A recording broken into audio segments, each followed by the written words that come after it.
This Mobile Geeks video is powered by ASUS. Hi, this is Daniel from Mobile Geeks, and I'm having a look at the Pixel XL smartphone here at the Berlin event of Google. So this is the bigger one of the Pixel phones. The Pixel has a 5.2-inch Full HD screen, which is the main difference. This has a 5.5-inch 2K display, meaning 2560 by 1440 resolution. And the display definitely looks nice. It's sharp, it has great viewing angles and very deep blacks. And as you will see in a second, it definitely looks quite nice. On the front you get an 8-megapixel front camera. There's nothing on the bottom here, and as you can see, the chins are actually a bit big. It's actually as big as the iPhones. Fortunately, the bezels on the right and left look a bit smaller, so that's nice that Google keeps this slim at least. What I also noticed when I took it in the hand for the first time, it actually is very light. It's so much lighter than the iPhone 7 Plus, at least it feels lighter. On the left side you can put your nano SIM card inside here. There's no storage expansion in this slot. On the bottom, USB Type-C with quick charge 3.0 by Qualcomm, so Google claims you get 7 hours of usage time and 15 minutes charging time. We will see if we can prove that. It's probably call time, not real browser usage, for example. Also, there's a microphone on the right, a single speaker on the left. It does get quite loud, but we will see in the final review how good it stacks up to the average competition. There is a volume rocker on the right side, then there is a textured standby button on the right side as well, and on the top, yes, you get a 3.5mm headphone jack, which is a nice addition nowadays.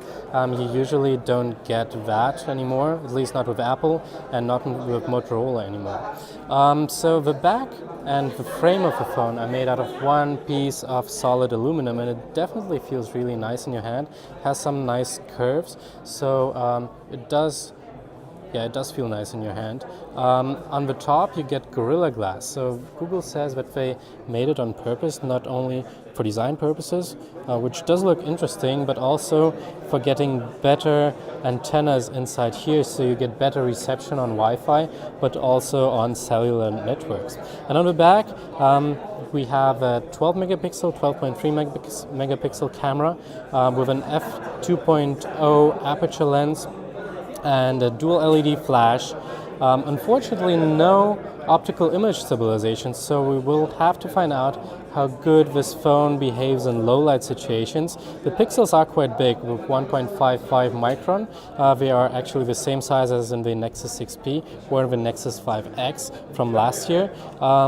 But as I said, no longer exposures, since you don't get optical image stabilization here, but they do have digital image stabilization for video, which actually looks quite nice. Also, there is a fingerprint reader, which is called the Pixel Imprint. On the back, there are no added features to it. It just unlocks your phone, and of course you can pay with Google Pay. So now let's have a further look at the Google Pixel XL here at the Berlin event. We have the fingerprint reader on the back, which is actually quite fast. If we lock the phone again and unlock it, you see by the time we turn around the phone, it actually is unlocked. So this is pretty quick. Also, with the Pixel XL, you get the newest Android version, which is 7.1 Nougat. But first of all, we have a look at the app drawer. So you can swipe up to see all your apps, which is new with the app launcher in Nougat. You can also search the apps at the top. So that's also quite convenient, like Chrome over here. If we go back, what's also interesting is you can long press an app, like for example the Photos app, to tap on the quick search, for example, or you can long press and add this feature to the home screen, like your home address, and you just have your home address as an app icon on your home screen. So that is quite convenient. Also, you can just jump into YouTube search by tapping it, and then you're just ready to go, which is actually quite convenient and resembles a bit Apple's Force Touch features. So if we have a look at the settings, we swipe down and go right into the settings over there, you can see that this is running Android 7.1, which is the newest version of Nougat. Yeah, it's the Pixel XL, as you can see here. If we go back, this is the German version, you can see on the right side where it says Hilfe. Hilfe means help. So you can call Google or chat with them if you have any kind of problems with your phone, which is actually quite convenient. And for example, Amazon has this with the tablets, and I think they also had this with a Fire phone. If we go back to the home screen, let's have a look at the camera. So the camera in the Pixel and the Pixel XL is a 12.3 megapixel camera, which also shoots 4K.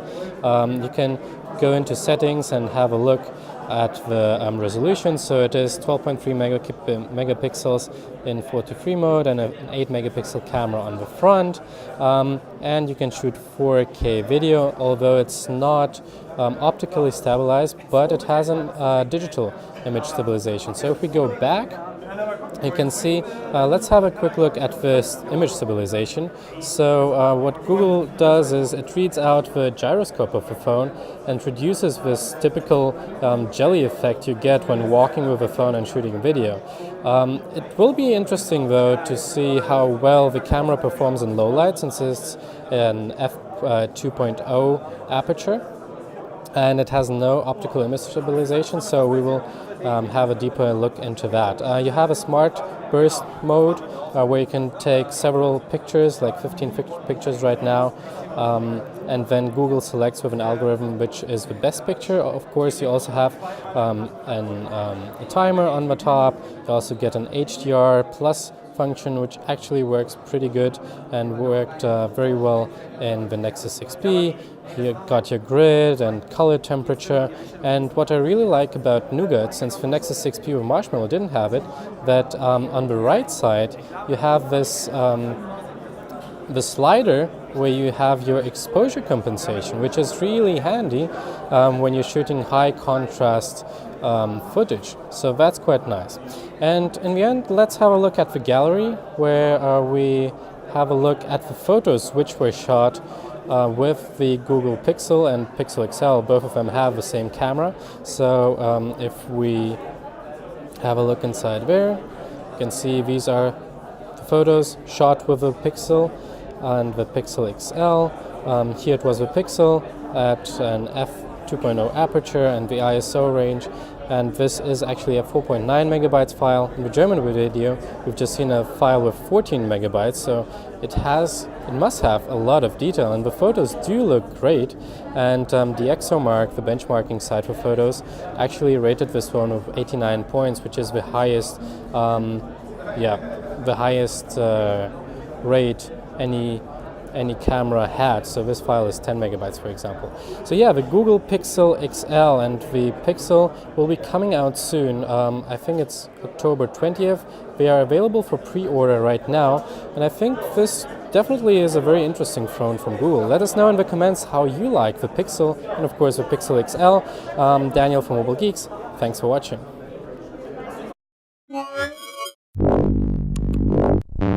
This Mobile Geeks video is powered by ASUS.